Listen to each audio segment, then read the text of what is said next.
Hi, it's Connor. I'm the guy upside down.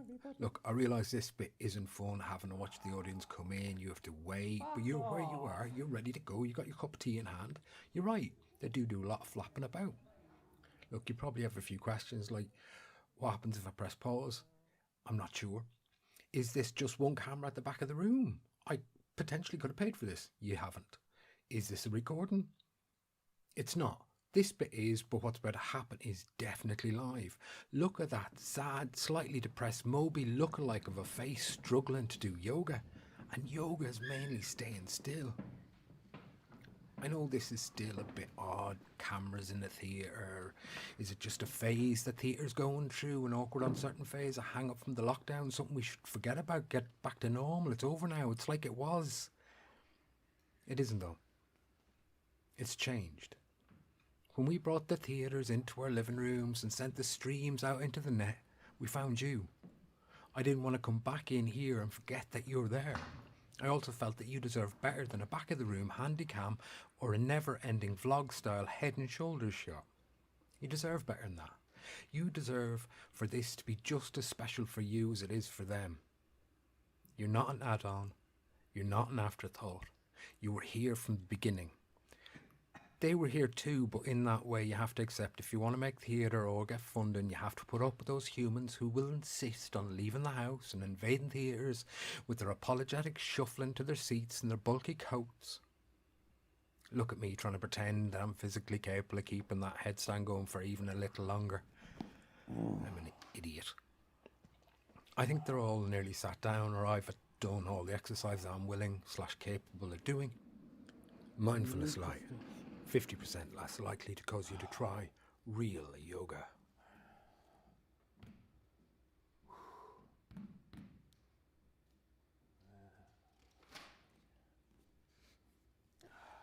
I think that's enough. I hope so. We can loop the bits where you don't look distressed. Okay. We just need to pick up on the closer and the introduction. Do the closer, then the introduction. Get yourself back in position. Yep. Okay. And this exercise brings us to the end of your Mindfulness-Lite This Won't Make You Fit yoga class. Just think, if someone with a chronic health condition like myself can learn to do this, just imagine what the Mindfulness-Lite program could do for you. Again, but give it more of the spiritual guff and bluster. Oh, Throw in a namaste at the end. okay. And this exercise brings us to the end of your Mindfulness-Lite This Won't Make You Fit yoga class. Just think, if someone with a chronic health condition like myself can learn to do this, just imagine what the Mindfulness-Lite program could do for you. No, I'm not saying it. I'm not saying namaste. Oh, well. Doesn't matter. Your face is too red for the introduction. We'll pick it up later. Welcome to you all, seat shufflers and our deep digital friends, and welcome to tonight's filming for the YouTube channel, Mindfulness-Lite. Oh, don't worry, breathless moany man. This little introduction video is the first of many reasonable adjustments in the workplace that Conor will use to make all of this happen.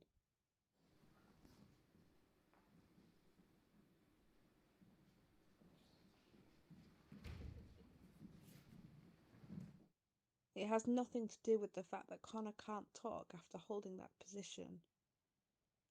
Tonight we're recording videos for Mindfulness-Lite's yoga-themed disability awareness training seminar called This Won't Make You Fit Yoga.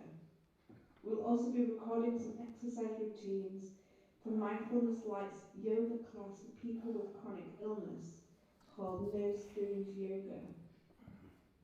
Were you expecting a theatre show? You can't have single-use shows anymore. There's no money in theatre. You have to diversify your income streams. That's part of why we have an online audience. Plus, it's noticeably more profitable to organise a theatre tour than it is to hire a film studio to shoot your YouTube videos. Also, we thought it would be cool to have an in-person audience like those American infomercials. You'll be like a spiritual laughter track for our friends watching online or watching a live stream. Yes, they're at home watching on YouTube. You are comfortably dressed at home and you don't have to fear me as the music engages audience participation. Now you are going to spend the rest of the show in perpetual fear of audience participation. It's a bit of a gun in the first act situation.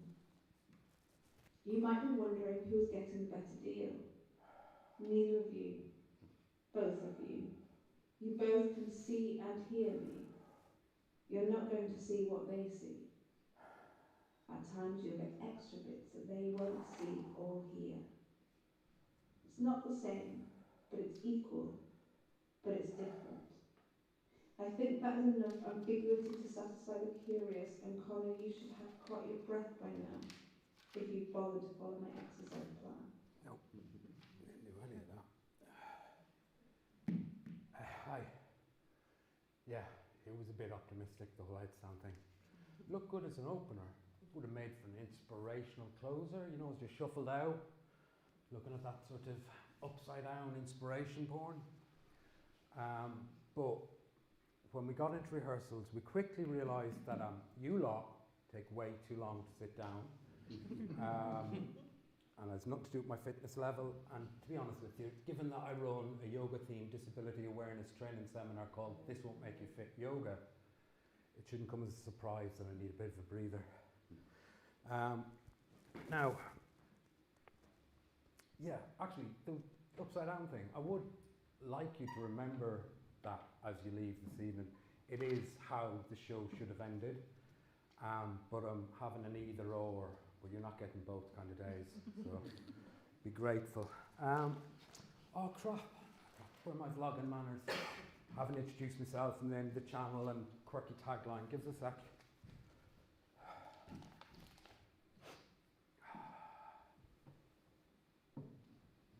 Hi, I'm Conor from the Mindfulness-Lite channel. We're a disabled-led yoga studio where you will definitely be doing not yoga. Let me give you a little bit of a history of the channel. Like I said, I run a yoga-themed disability awareness training seminar called This Won't Make You Fit Yoga,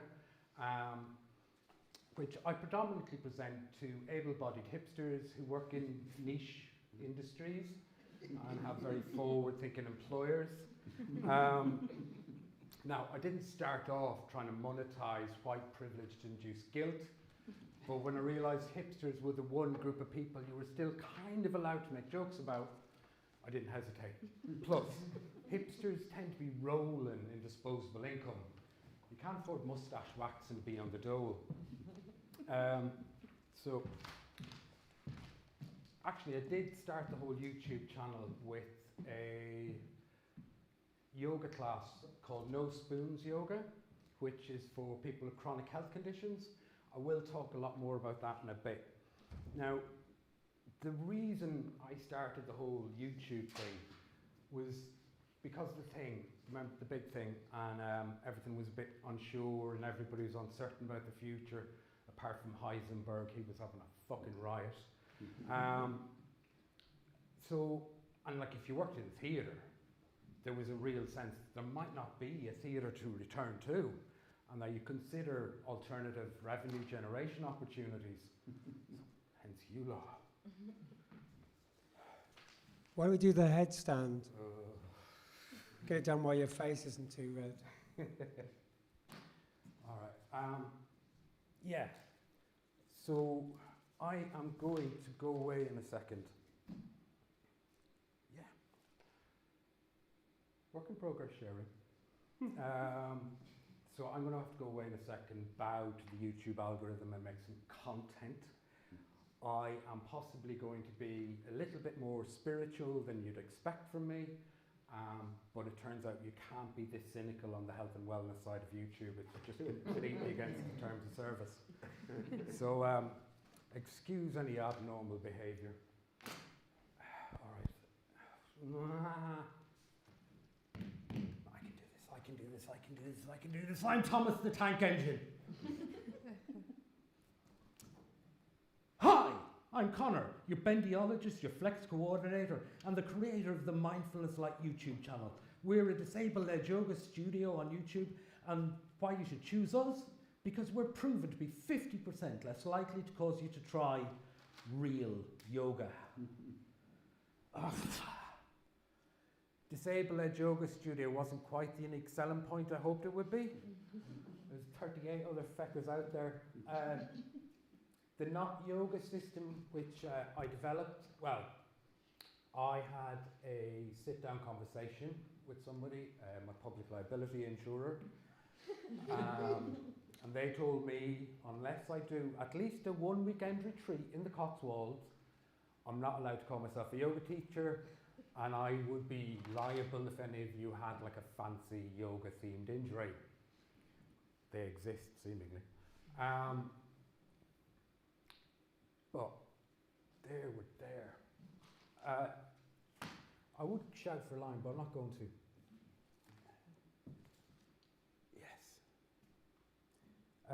Yeah, oh, sorry. So, oh yeah, all right. So this evening, let's just all agree that any and all movement that I do this evening is me dancing and in no way attempting to teach you how to do yoga. Now, with that disclaimer out of the way, our friends with social anxiety disorder can relax.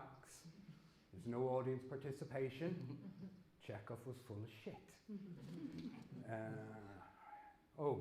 Remember, like, subscribe, share. That way the Arts Council will know they didn't waste their money. Mindfulness-Lite.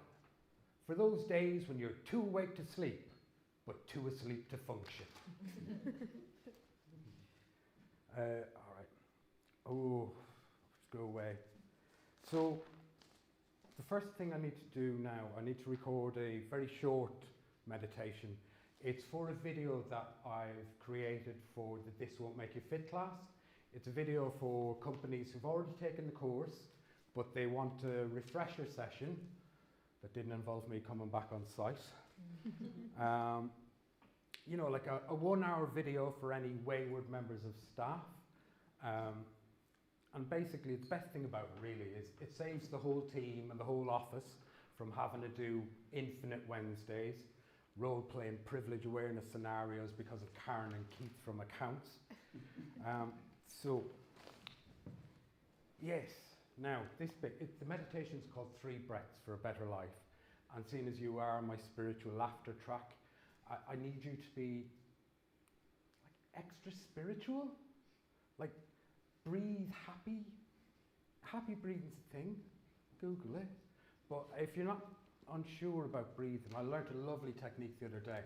So if you just want to start with me, if you just do like a little breathy in and then a breathy out, not complicated, just, you know, smell the cake, blow out the candles, smell the cake, blow out the candles, smell the cake, blow out the candles. Cool, you might be ready for this. All right. Okay, I need to get myself ready.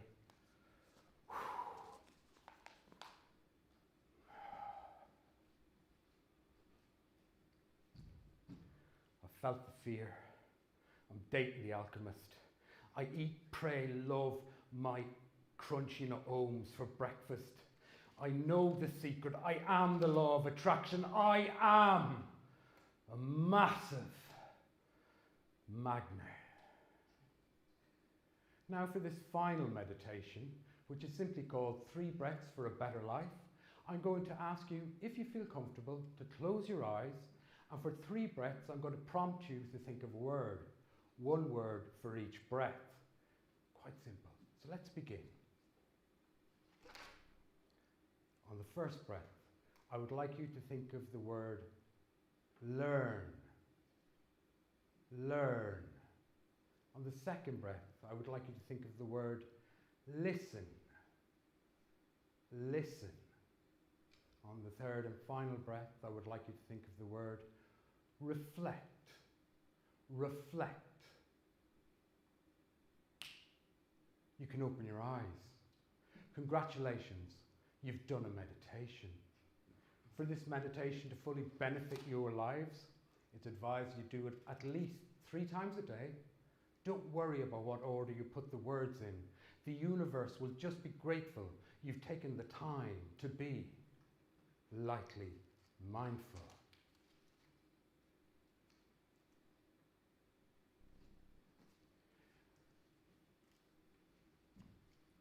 I told a little lie.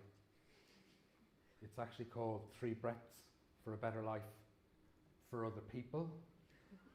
But you have to be careful with hipsters. They get really confused about altruism. So I had to kind of go in gently.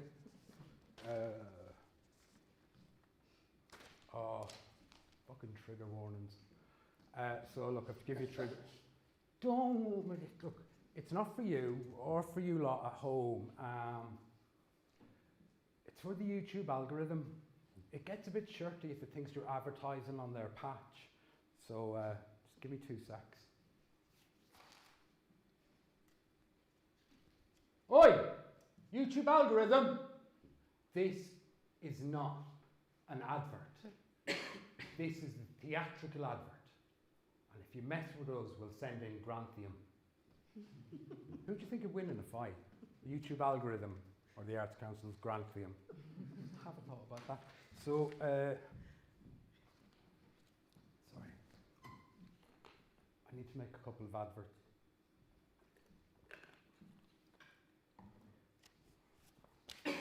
This makes technicians squeeze their thingies.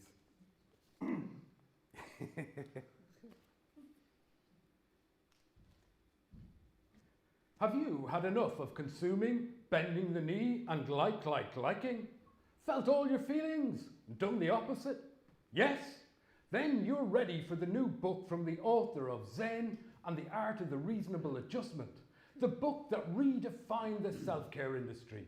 Conor Aylward, in his new book, Cold Spoon Soup for the Soul, Lessons from a Chronic Life, he slices you up some of the purest, uncut wisdom of the disabled. He'll have you loving life differently from the first page. Clarkson! Clarkson! Stop! Are you about to do a meditation video that you already know you'll stop halfway through and go away and eat biscuits? Yes? Well, you're right to choose the hobnob. Everybody makes meditation difficult. It's not. It's just really lazy yoga. Ba-da-ba-ba-ba-ba. That's the great thing about recording stuff for YouTube. Get to take it again. Okay. But not here at the Mindfulness-Lite studio, where we teach multitasking meditation. Mindful toothbrushing, get your teeth clean and your head serene. Or try our ultra-fast 3 breaths for a better life meditation. A puff, a pant, a blow, and off you go. Mindfulness-Lite, for those days when getting by will do just fine.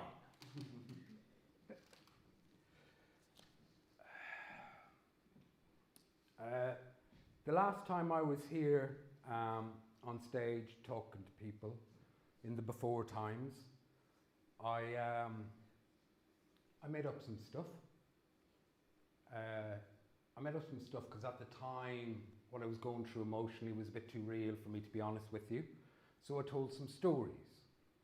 One of the stories I told was about getting better at not getting better. It's a nice like little throwaway phrase, but it was a truer thing than I let on. It was enough of a thing to break me free from the aspirations of wellness. And everything I learned during that time, I put into the Not Yoga system and the No Spoons yoga class. The idea behind the No Spoons yoga class is for people with chronic health conditions. And the idea would be that we wouldn't spend any of our precious spoons during the yoga class. If you're spoon theory aware, my apologies. Actually, you lot, if you know someone who has successfully explained spoon theory to somebody at the Department of Work and Pensions, please pop a comment down below. We'd love to know. I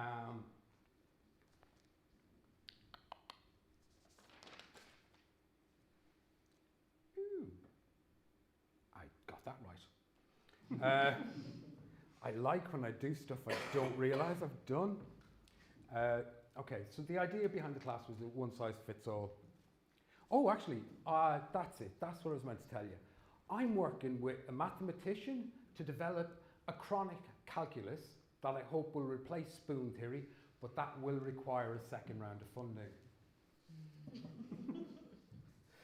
Remember, like, subscribe, share, because the algorithms are ableist.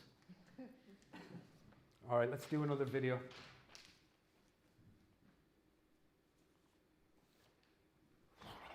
I'm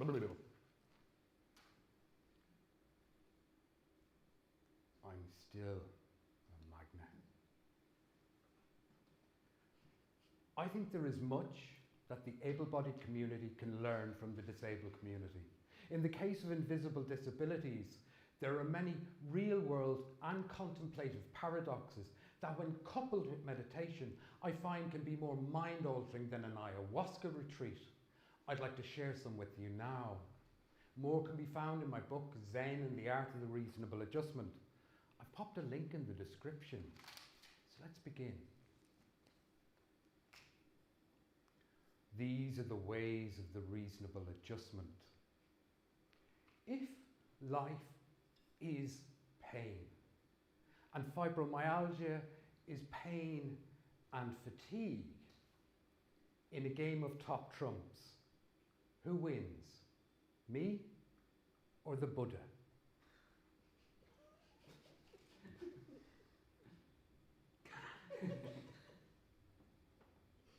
Problem with live audience, you never get this when you're doing digital stuff.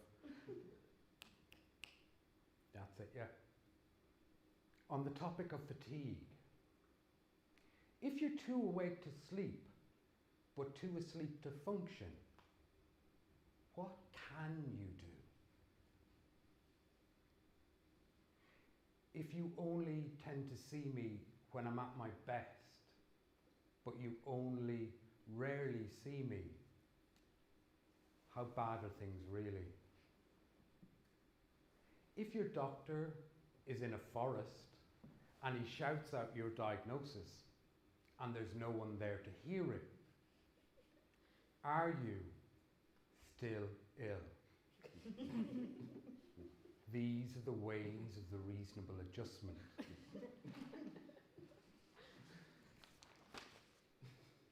Oh, okay.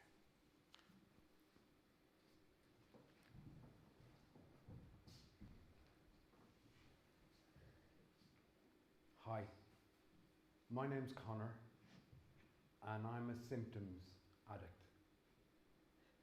I think when it was at its worst, I stopped hugging. Hugs became this endurance test when somebody was trying to say hello. It was like shots of electricity through my body when someone was trying to say, I care, I love you. The best bits of a hug. But I stopped. Tip an imaginary cat, give a mock military salute, you know, all very clear signals to stay there.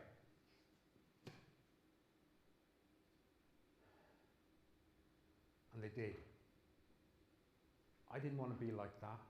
They weren't happy about it either. I just wanted things to be better. And then my id and my superego had a little intervention, and I got sent off to rehab, pain rehab, not the other type. So I went to 3. The first one wasn't even a story. The second one, it was okay, but not okay enough to make me okay. The third one was good-ish, until one day we were doing like a meditation, like a proper meditation, you know, like on the floor stuff. But I was struggling to do it. Now, full disclosure, I was in a lot of pain that day, and I probably shouldn't have left the house, but I had to leave the house because I had to go to the pain management program so I could deal with my pain management problems. But in the pain management problems, I was having problems, so I said to the person who was talking at me, "Hey, you fix me now, head meditation not work."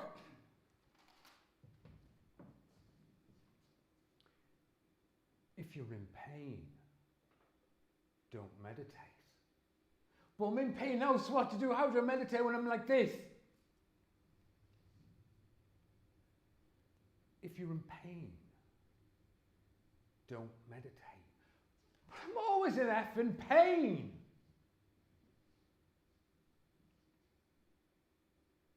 We don't do refunds.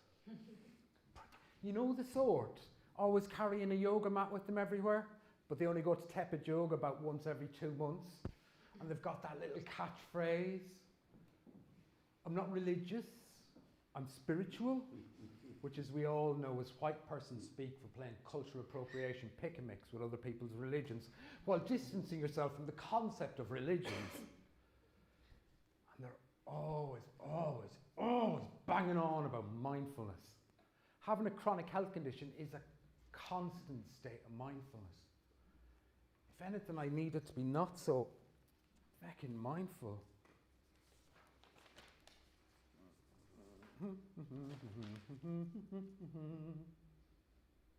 Okay.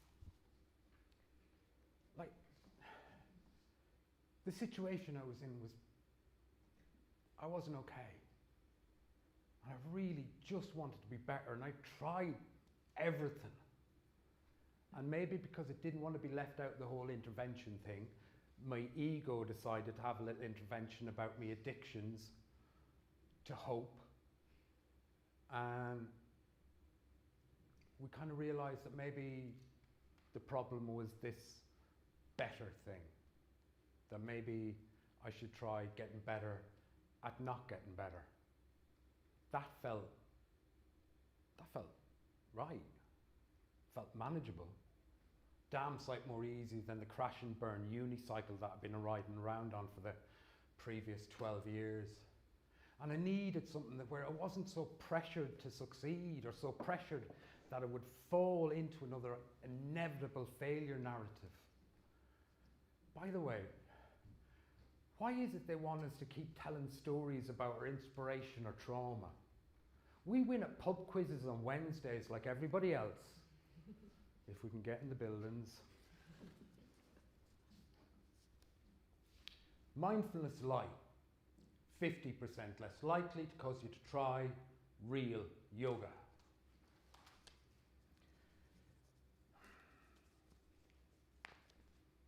One of the challenges I face teaching not yoga to people and having an invisible disability is that it's not invisible. It's very visible. It's not always obvious, but you can see it. Your body can feel it. Your bodies are designed to see and feel it. In your brains, you have an empathy gland called mirror neurons, and they make it come down with a case of the "I'm an empath." I'm an empath is the pseudo-esoteric twin of I'm spiritual. If you've ever seen the Venn diagram of I'm spiritual and I'm an empath, it's not the infinity symbol, it's a perfect circle. If you're new to mirror neurons, I think the simplest way that I can explain them to you is, if you've ever seen a man watch another man get kicked in the tackle shop, you'll see that the man doing the watching winces and covers the lads protectively. And that's mirror neurons. You feel what they feel. And it can really get in the way. Now, as much as I try to heavily curate my life, so you only tend to see me when I'm at my best, you can still see it. Even if I've told you not to worry about my pain, your brain does. As far as your mirror neurons are concerned, my body and my words are incongruent contradictions that it doesn't know what to do with. And that's sort of what makes people do and say the 10 stupid things you should never say to disabled people. My own personal favourite? I hear mustard works wonders.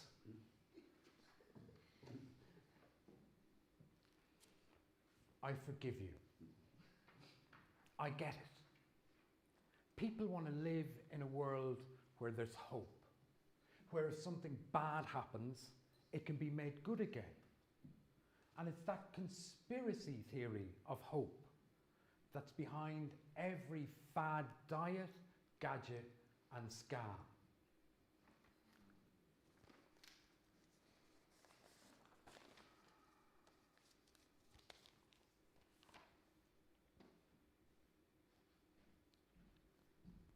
Are you able-bodied in an able-bodied run world?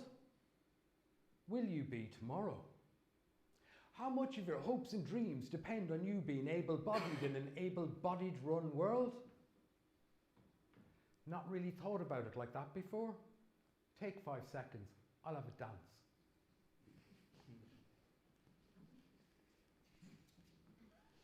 There's no getting away from how ugly this looks.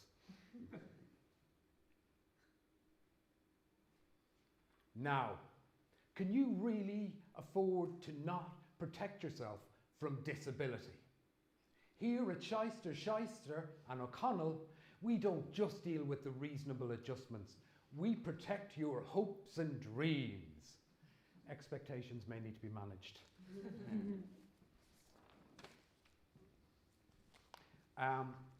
It's a bit dark, that one. I thought so too, until I did some research and I found this, Jason. So it's not satire, it's a fact. Page 1 of a Google search. Think of the opera singing guy. All right, we're about to take our first comfort break of the day. When we come back, I will talk to you about my be gentle, push gently philosophy, and I'll also teach you the role that BDSM can play in managing your chronic health conditions. You'd be surprised.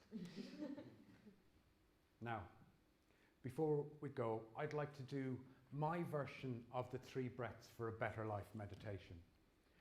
When I wrote that meditation and started sharing it with people, I unexpectedly had a lot of positive feedback. So I thought I'd give it a go myself, but I changed it to something more useful to my own life. I'm agnostic, so I don't have any really big feelings about nirvana. And at the time, all I really wanted to do was to be able to get off the floor without having to cry. You know, regular life stuff. So, and because it's mine, rather than using single words, short phrases, and I'd love you to join in with me if you'd like. It's very simple. You just breathe the way your body breathes since you've been born. It's amazing how well that works if you don't get involved. All right, so let's begin. On the first breath, I would like you to think of the phrase, I'm not okay. On the second breath, that's okay. On the third breath, be gentle. You can open your eyes. Congratulations, you've done a meditation. Thank you very much, everybody. That's as far as we got. There is a Q&A, and I thought just to buck the trend, I'd start with the questions. The one thing I'd like to know from you as audience members is how did you feel when I was not focused on you? And then for you at home, what I'd like to know is, did you feel a part of or apart from the show? So that's it. So that's the questions. If you want to hang around, please do. We have that lovely guilt-free 2-minute gap here where if you want to leave, you can. But thank you so much for coming out. I really, really do appreciate it.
How are you doing today? Good, how are you? Thank you very much, yeah.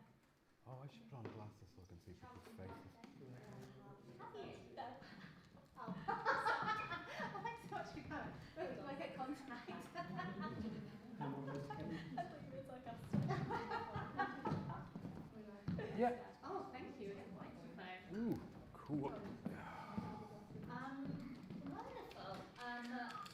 So to just kind of ease us into the Q&A, I wondered if I could ask a question, Conor, if Yeah. that's all right.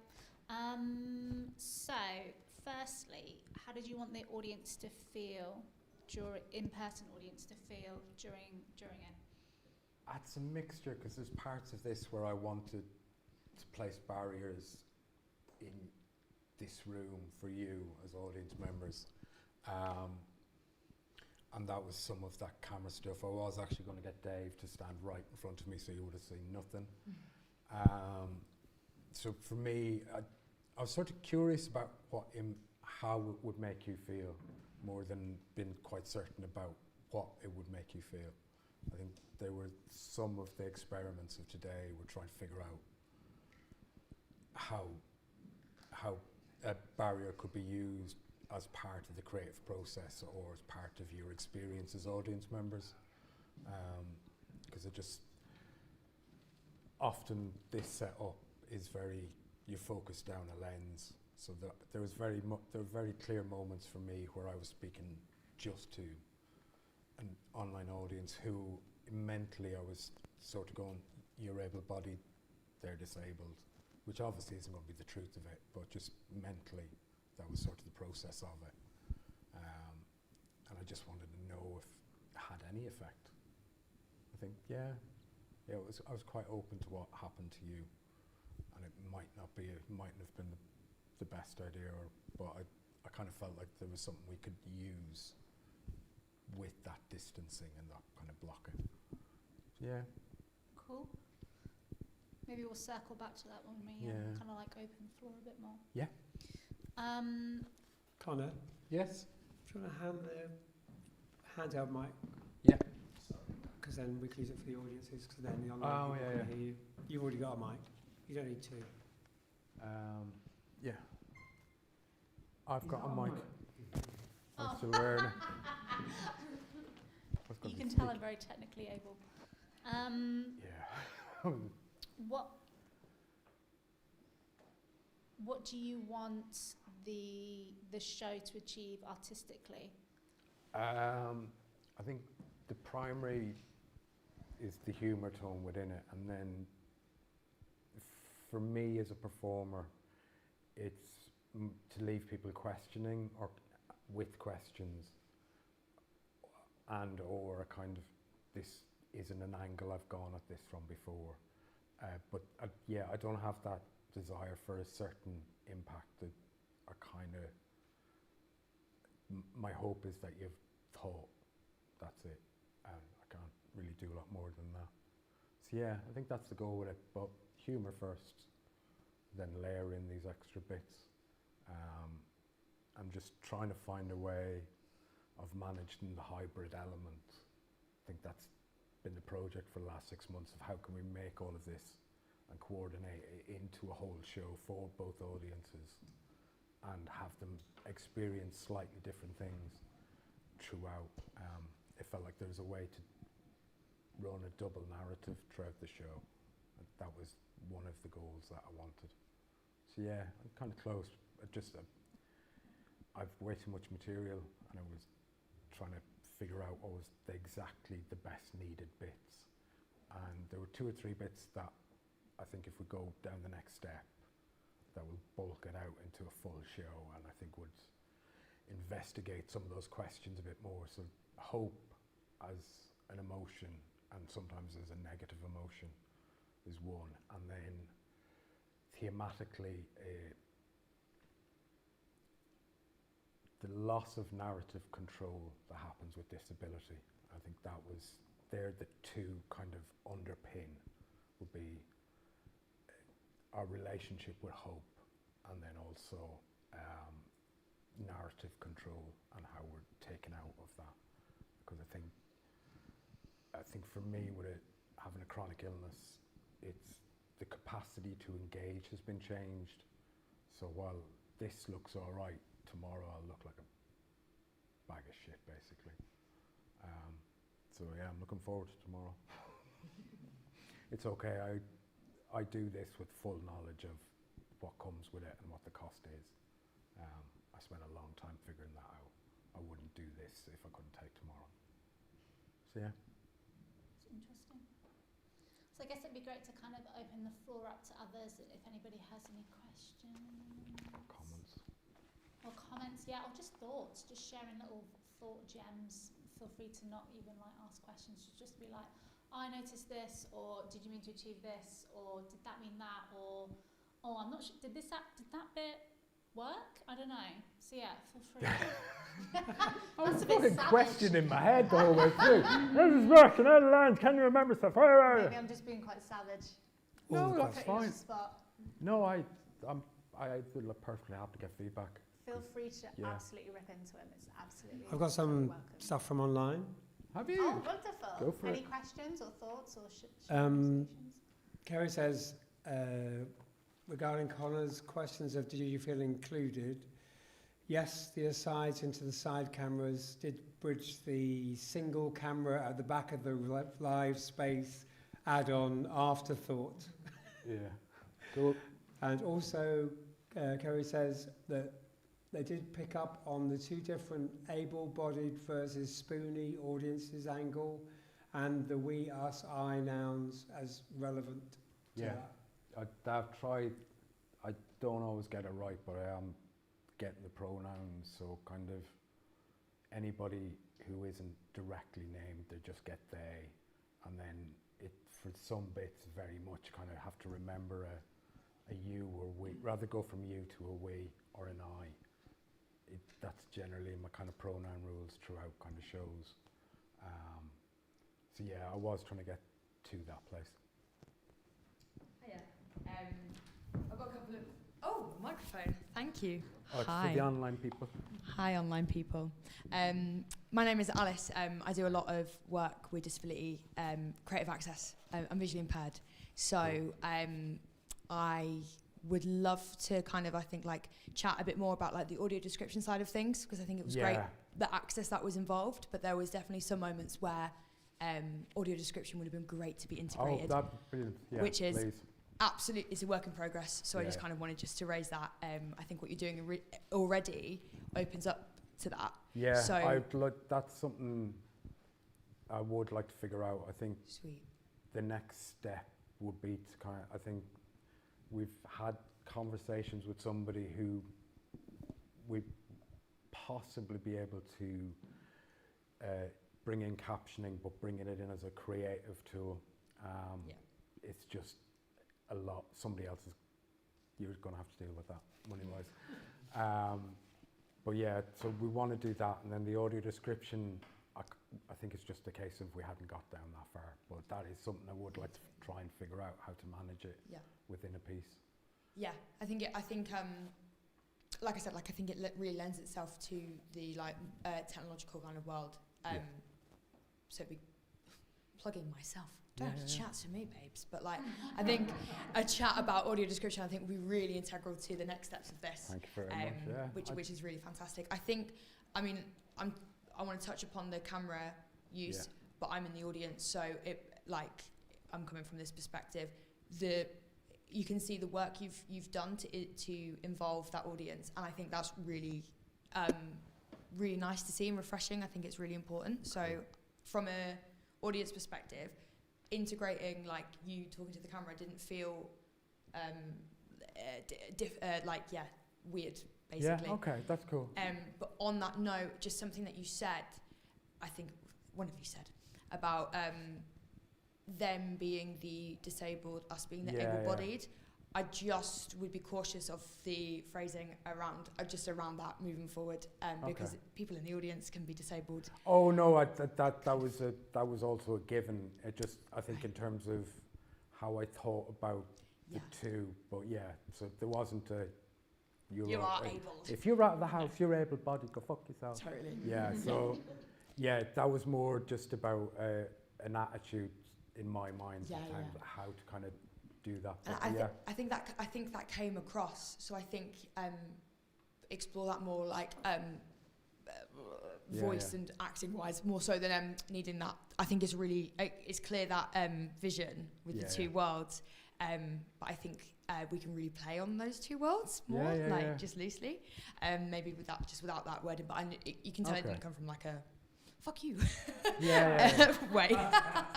No, there is, that's, again, I suppose that's like a bit of the next level, but also just, there's a vocabulary that I'm still learning and trying to figure out how to implement. But absolutely, lovely. Yeah, no, it's boss, No, go on.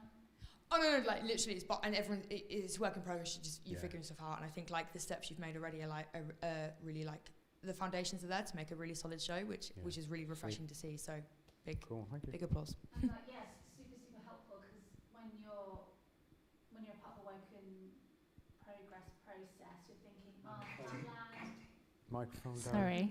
Hi guys. Being a part of a work in progress process, you're thinking, oh, did that land? Or, oh, that feels a bit problematic. Or, oh, that was sarcasm, but actually, if you don't pick that up, then maybe... But regardless, it's always really helpful to have that feedback, because it's really, really good, really valuable insight, really interesting. Really looking forward to integrating that moving forward. I think the next bit's going to be mad intensive, but it's going to be fun. Because I think it's that weird thing when you know a story, the core of a story works, then you can become much more playful with it. And it's such like it can be quite divisive. I think language within the like disabled and deaf community, and you know there's I don't know, maybe some of us also, and I don't think this applies, I mean maybe it does apply, but I guess if you feel quite relaxed in your disability, maybe you don't feel, maybe you don't. Yeah. Oh, well, I've got, like, I'm white and I'm male, so I walk around with a hell of a lot of ease, even with my disability, so it's sort of... But even those kind of nuances with language, it would be quite interesting to even explore that within the production, so it still feels acknowledged, or even just a nod to it. Yeah. I guess maybe. I'm just thinking out loud, but who knows? Yeah, I think there's probably even bits that are already written. I think the initial draft of this was 300 pages. It wasn't fun getting rid of half of it. It's the joy of writing by improvisation. You come away with a lot of material, but you have to stitch it together like a lunatic afterwards. And have we got any more questions? Oh, hiya. Wonderful, thank you very much. Hi, I'm Fee. I'm from Unlimited, and I was just kind of wanted to comment and kind of chat about the ad kind of sections, and I feel like they were quite a nice way to bridge the gap between kind of the in-person audience and the digital audience, and I kind of liked the way they might interrupt the story in some way, and kind of add that extra little bit of humour or whatever. Like watching the YouTube. I kind of want to get there, but my fibromyalgia doesn't let me get that snappy as clean, but it's something I definitely would like to do more with it. I mean, you can obviously, like, you can probably experiment with some kind of like pre-recorded elements in there, and also thinking about like audio description. It could be interesting if you implement that into the ad section as well, you know, like Conor is standing in front of X, Y, or Z, and it can kind of be part of maybe the humour or the advert itself. Yeah, I think that's quite... Yeah, that the stop are you guy just screams for like a really succinct description of a 50-year-old man in a raincoat in a field telling you that you're wasting your day because you're not making money. Absolutely. You're watching YouTube videos. So I spent like the last 6 months watching YouTube. We have also talked a little bit about kind of natural audio description. So rather than kind of othering people who need to have additional description text, using text of the spoken script to actually do some of that work. Yeah, that I've not got a microphone, so I'm talking very loudly. That's exactly like I think like this show really lends itself to building it in. I hate traditional audio description. I think that can exist, but I think what this show does really nicely is give you the ads and the way that you set the space up, it can be integrated. So I'm all for these things because it sounds very good. I think that I genuinely don't know enough from that angle, so it's one of the things I have to investigate. But I would. I haven't figured out how to play with it yet, but it would be. You don't need the answers, isn't it? Like, you're just trying it out. I think it's just like, it's really boss to see already like what you're doing, and I think there's a world where it can be. Yeah, where I it can think exist that could be integrated quite easily and fit in. That'd beyond easy. I like that'd be a bit. I think it's a bit of a writing process that I haven't figured out how to do. But it's definitely on the cards forward. I wonder to what extent as well as that if you market a show to be disability led and to be about disability to an extent, does that set the expectation that the show as it is, it should be shit hot on access? I think it you should do be everything you can, and I think there's like restrictions. It's like it's a show for 16-year-old plus, so there's certain levels of humour that will be in it. And then I think it's trying to figure out the extra bits. So I think the creative captioning, if the system we've been kind of talking about with somebody works, fucking lovely, man. Like it can be integrated within the tech aspect. I've been hesitant about captioning because I very rarely stay on point.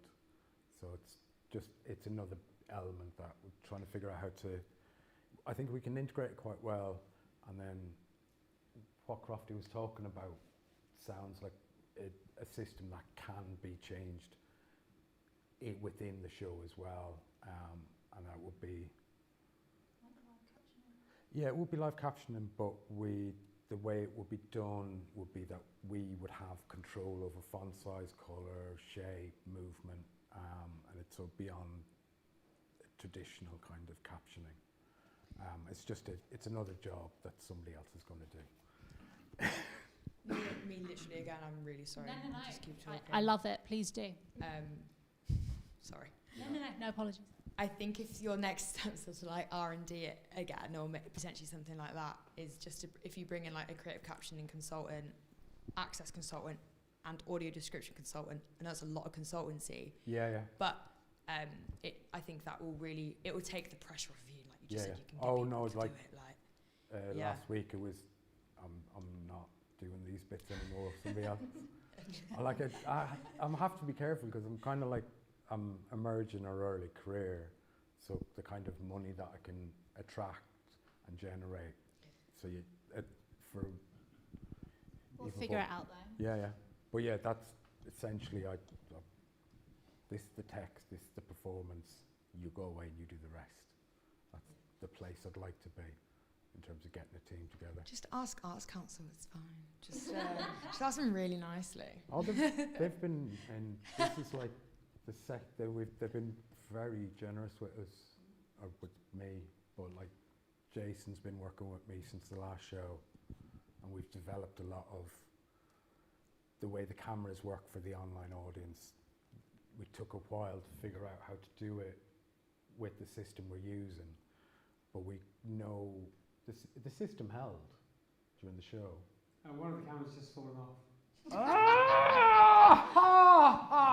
So basically waited till now when we're not actually using it, so it's fine.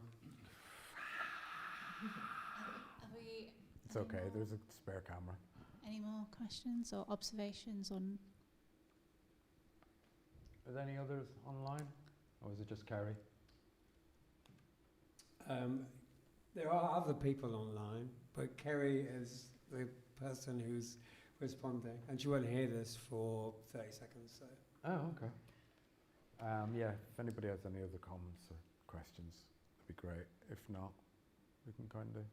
What time are we? Massive applause. Oh yeah, applause for Jason and for nomination. Sam, Dave, and Katie's the producer. I just make words up and be funny. He does the majority of the magic. You need techs who you never see them, but they do everything. Yeah, I just come up. I went, oh, could do this. Even on their birthdays. He's gone on about this a lot today.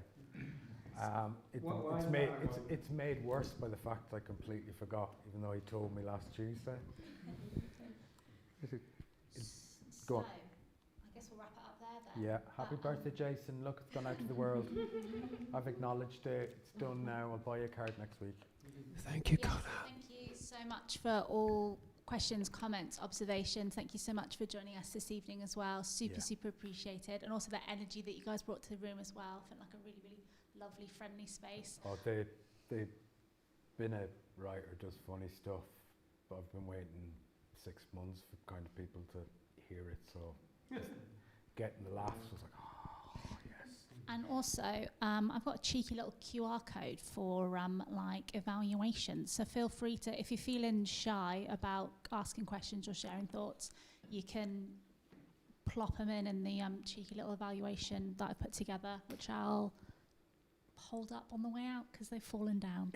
Sorry, G, go on. What was the original question you asked us? Oh yeah, that's a great question. It was, how did you... We're so good at this. The magic, yeah. It's like never done this before. I think this is my first Q&A. What was the question though? It was the question was, how did you, during those bits where I was obviously talking, particularly with that camera, maybe not so much with this one, but how did you feel as an audience? Did you feel knocked out, or did you feel like you were missing something? I think that was sort of the question generally. Because I appreciate we had a lovely comment. Oh yes, please do share. Yeah, I was just going to say, I think it worked really well with the idea of, you said as well at the beginning that you wanted us to ask questions in our heads, to have that space. And I think even the opportunity of you moving into that separate space and getting your head into the headspace where you're addressing somebody else, Yeah. I think that gave us the opportunity to have those like popcorn kind of questions in our heads and kind of have a bit of like thought process. Yeah. And I also think you did it right in the sense that I still felt involved. I can't speak for everybody here, but I definitely still felt involved, and I felt like it was, I don't know how the right word is to describe it, but slightly more cinematic. It's an opportunity for there to be 3 stations of film, 3 stations of activity, and it felt really immersive in a way that theatre sometimes can step away from. Yeah. So I personally really enjoyed the different aspects. May I ask, did it ever feel disengaging, switching between the two? I personally didn't find it disengaging, but I don't know if that's because, aside from obviously I work at Contact, and my background wasn't theatre, so I've worked a lot with like immersive installations, a lot with film. Cool. Yeah. So personally, I actually found it really kind of refreshing to have that in a theatre space and have this idea of like technology and like mixed conversations and all of this. I personally thought that'd been really nice. And to be honest, if maybe the next step also is to have a screen with the live audience so you can see their reactions, and if that's the way you want to, if that's what you're talking about is engagement, perhaps that's the next step in creating that full loop of engagement. There's the kind of, it's an odd system of trying to, when you pull in an audience like that where they become an active role,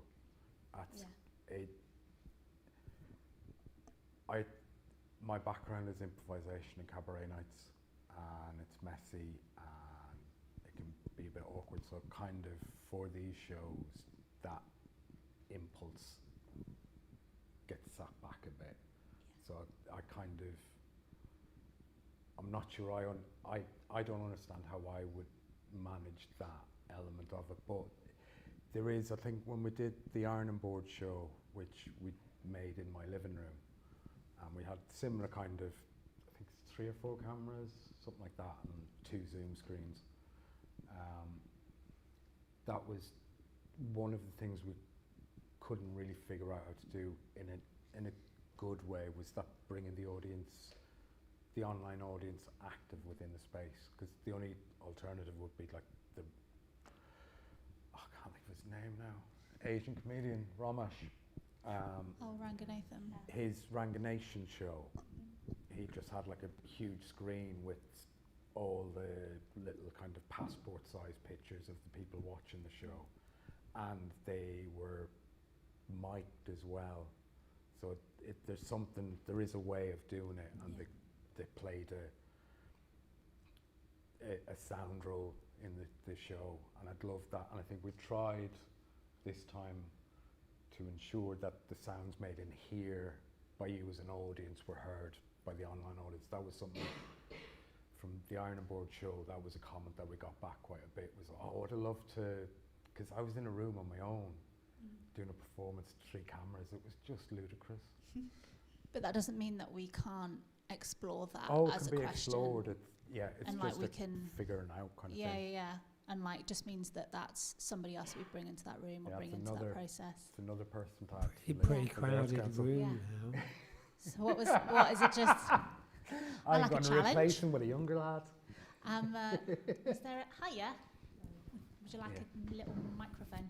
Thank you very much for passing that. On the question about the question you asked us about how we felt about the narrative, I liked it because it felt like a little bit like, what are those books where you pick your story as you go, the like number you pick books. like it's like if you go here then you go there.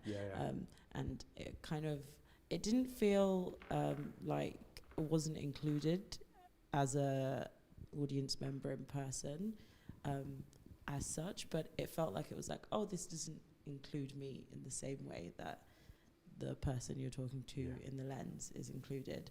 But that's not necessarily a negative thing. Like I didn't think that took away from it. I think that's a different feeling, but I think that's a different feeling that that adds to the show rather Yeah. than being something that is like should be like taken out of it. It's sort of percolated rather than kind of. Yeah, I think my worry with those one was it would be you kind of end up being like, oh, this isn't for me, and I just bleh. And then you kind of wait for the next bit.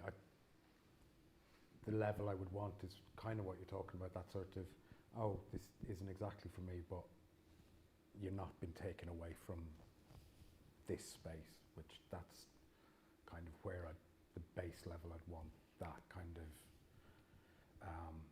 reaction from the in-theatre audience versus the online audience. And I think the online audience would probably have that similar thing as well, where there were probably a few places where I should have been there rather than here, and we'll have to watch that back. But yeah, no, thanks, appreciate that, because that was the one bit I was a little bit worried about. No, I like, I don't know, maybe it could just be me, but I like feeling those different feelings during the shows. I like being like, oh, okay, and also like, oh, great, oh, yeah. Sweet. Yeah, no, that's the kind of, that's where I want to be with that one. Wonderful. Could we please pass the microphone over to this lovely lady? Thank you. Yeah, I'm kind of going on from what you were saying. Like, I really enjoyed the camera away moments. First of all, it was really funny. Yes. So you hit that objective really well. Thank you. And I think that the camera moments kind of added to the humour, because it was very much in line with the kind of internet humour, like, you know, when you get memes that are so meta that it's like the meme within the meme within the meme. It kind of felt like that. Cool.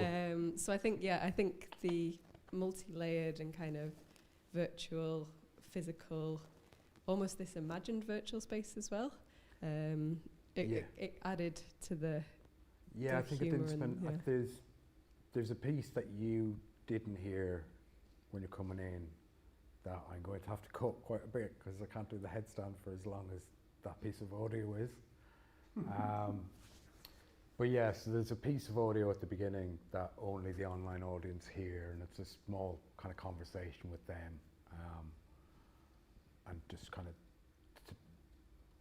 because the potential was you could bang the camera down there you go, and then you just stream that out, and it was intentional about trying to engage them really as an audience, and to think of them like an audience, and to think there's stuff that I can do with you as a live audience where I kind of know I can ride a laugh or get a second one by just doing a wink, and I know there's ways of achieving that with that, but it's a pre-planned, oh, I know that'll get that giggle, I can take that pause, and they're allowed that space in their own homes to laugh. And hopefully, if the boom mic worked, should have got a little sense from ye as well. So yeah, that's something. So that prologue had some BSL added to it, which the room didn't get? Yeah, so Dave was performing to the wall, and I wanted him specifically not to be seen by you as an audience, because what he was performing was never intended for you as an audience. So yeah. Alice? I think you can play just with that nuance of what the cameras mean to you, kind of just rather than I need to do this at this moment, like actor brain I think switches on. What's the relationship between the actor and the cameras? I'm like, why is it those moments you choose to talk to them? For us, we can see that it's a different relationship. Yeah. But maybe what just might be interesting to explore whilst you develop it is. For me, there was the primary was the emotional. There's a sort of performative relatability here. That's recorded for YouTube, so it's all of that kind of fakeness or pre-recorded or for recording. And then this was a place where I could be more emotionally honest. Yeah. And maybe speak to, and I think just the other things, after having done the Ironing Board show, a lot of the feedback was that kind of people felt spoken to. So I tried to kind of manage that bit again. I've got some comments from the online world. Kerry says, thank you, Conor, and the team. That's me and Sam and stuff. Thank you for making me feel like they're not the only one when they talk about chronic conditions. They'll be keeping an eye on the show. Solid Pop says, I think the aside green screen ads really made me feel included in the home audience.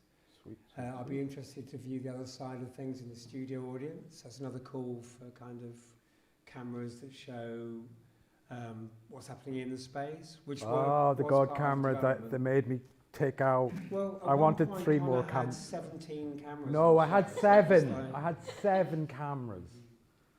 And one Kerry, of the audience members would have been wearing one of them. Kerry also says, also glad to hear about somebody else's experience with pain therapy. They tried to CBT my chronic pain. I quit when they wanted me to draw a feelings tree. Oh, I think I did.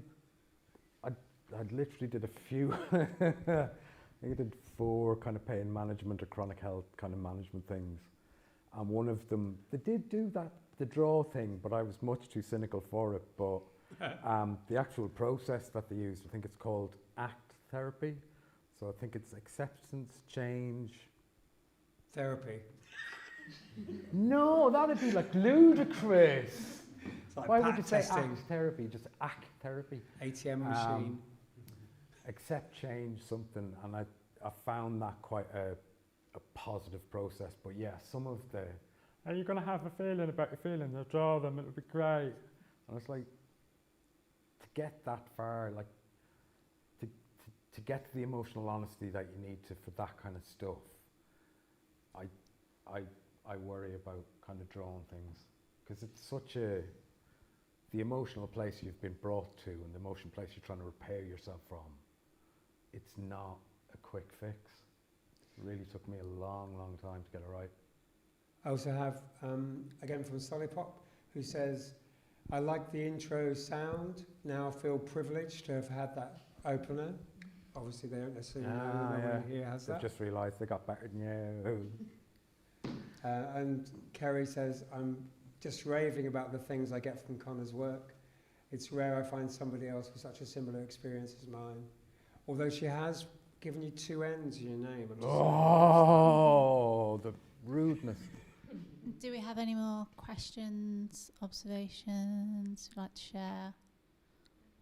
Yeah. Sure, please. About the YouTube side of things, because I come from a visual arts background, and there's like quite a few visual artists that work primarily with YouTube and kind of subversing that format, which might be something like for you to think about as well. So there's like Ryan Trecartin, for example, who does like way more kind of surreal stuff. Who's that again, sorry? Ryan Trecartin. It's very surreal, but there is humour in it as well. But it's kind of like visual art that exists purely for YouTube and then has accidentally stumbled into the galleries. And it really like subverts the algorithm and kind of plays with the format. So that might be something like to think about how I think the YouTube side of it could be like amplified as well, so that people can stumble across it not knowing it's like a piece of theatre, but engage with it as content. I think I have that issue of just it creating the content kind of takes quite a bit from me to get it done. So it's hard to. Or we could just hire Ryan. Could do, yeah. I just say words funny and then we're done. But let's get other people involved. I want to go to sleep between now and Christmas.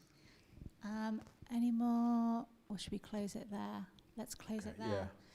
Once again, thank you so much for joining us this evening. Much, much appreciated. Brilliant questions, brilliant observations.